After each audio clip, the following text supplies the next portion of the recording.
Welcome. So excited that this week we have the opportunity to meet again for prayer meeting. We're concluding the theme, How to Live Wisely, this week. So I want to encourage you to be there. We're looking at the book of Job. Let's watch the video right now.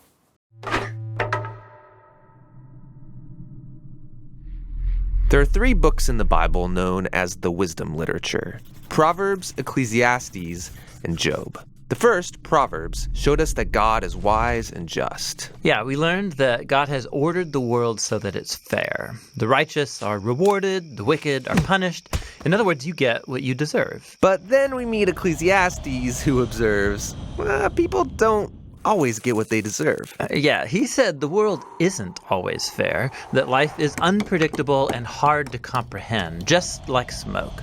And this makes you wonder, okay, well, is God wise and just? Exactly. And so it's that question that is being explored in the final book of wisdom, Job. All right, let's dive in. So Job begins with a strange story that takes place up in the heavens, which are described something like a heavenly command center. So God is there with these angelic creatures called the sons of God, and they're all there reporting for duty. And God points out this guy Job, his servant, showing how righteous and good he is. And then one of these angelic creatures approaches. He's referred to in Hebrew as the Satan. The Satan? Who is this? Well, this word is actually a title, which literally means the one who is opposed. So out of this whole crew, he is the one questioning how God is running the world. And he proposes that Job might not actually love God, that he's only a good person because God rewards him. If God were to take away all of the good things he gave to Job, then we would see his true colors. So he thinks Job is just working the system? That's exactly right. Maybe he's obeying just to get what he wants. So God agrees to this experiment and allows the Satan to inflict suffering on Job. And Job loses everyone and everything that he cares about. It is devastating. And remember, he deserves none of this. God himself said so. The remarkable thing is that in the midst of all this suffering, Job still praises God. At least for chapters 1 and 2. But then in chapter 3, we find out how he's really feeling inside. He unleashes this poem that reveals this devastation. It's a long, elaborate curse on the day that he was born. After this, some of Job's friends come to visit him to offer their help. And all of them are like, Job, you must have done something horribly wrong to deserve this. After all, we know God is just, and we know the world is ordered by God's justice and fairness, so you must be getting what you deserve. And for the next 34 chapters, the friends and Job go back and forth in very dense Hebrew poetry. His friends keep speculating about why God might have sent such suffering, and they even start making up lists of hypothetical sins that Job must have committed. But after each accusation, Job defends his innocence. And Job is innocent. He is. He's also on an emotional roller coaster. At some moments, he's very confident that God is still wise and just. Yeah, in other moments, he's doubting God's goodness. He even comes to accuse God of being reckless, unfair, and corrupt. So by the end of the dialogue, Job demands that God come and explain himself in person, and God does so. He comes in the form of a great storm cloud. Now, God doesn't give Job a direct answer. He doesn't tell Job about the conversation with the Satan. Yeah, he does something very different. He takes Job on a virtual tour of the universe. He shows Job how grand the world is, and he asks him if he's even capable of running it or understanding it, just for a day.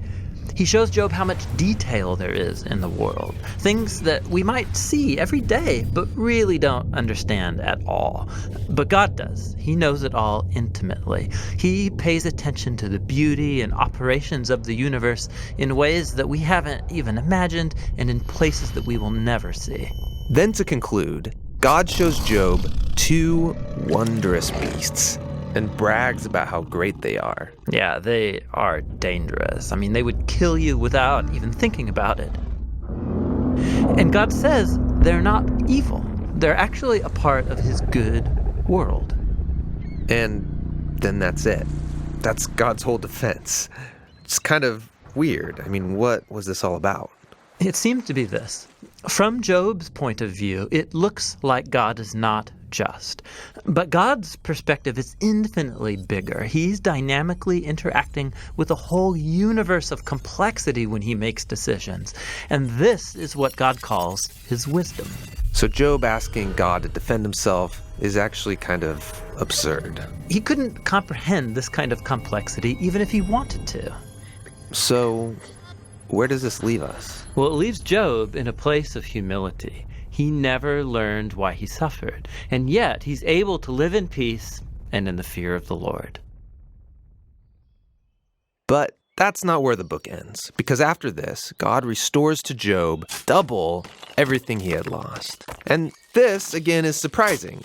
I mean, is this a reward? Is God saying, "Congratulations, Job, you passed this elaborate test"? No, I mean, the whole book just made the point that Job losing everything was not a punishment, and so now getting it back isn't a reward. So why does he get it back? Well, apparently, God, in his wisdom, decided to give Job a gift. We don't know why. But what we do know is that Job is now the kind of person who, no matter what comes, good or bad, he can trust God's wisdom. And that's the book of Job and the end of our wisdom series. These biblical books of wisdom are amazing. Each one offers a unique perspective on the good life, and you need to hear all of them together as you learn to live with wisdom and in the fear of the Lord. Well, that video helps us to appreciate that even though life can be very difficult and things can be happening that we really don't understand, we have a choice to make. We need to keep trusting in the wisdom of God. Let's review the questions for this week's Bible study. Question 1. Job chapter 1 and 2 sets the stage for this epic story. Read these chapters and write a brief summary of the events. What thoughts come to mind as you reflect on Job's situation and how he got there? Question 2. Sometimes as we look over our lives, we find ourselves in situations that we don't understand, and we can have the same attitude that Job had. God, I deserve an answer from you, and it better be the answer that I want. Can you relate to feeling like that at times? Question 3. Starting in chapter 38, God answers Job. Read chapter 38, verse 1 to 41. Job wants to know why all this has happened to him, but how does God respond? Question 4. Read Job 42, verse 1 to 6. As difficult and painful as this experience has been, Job is finally able to put everything into the proper perspective. He acknowledges that he spoke of things that he really had no idea about, and in the end, God blessed Job with twice as much as he had in the beginning. What can you learn about yourself from Job's experience? What can you learn about God? And finally, read Job 19, verse 25 to 27. In the midst of Job's trial, he had faith to keep trusting in God, even when life didn't make sense. What can you learn from Job's example? Well, those are the questions for this week's Bible study. We'll look forward to seeing you this Tuesday at 7 p.m. See you soon.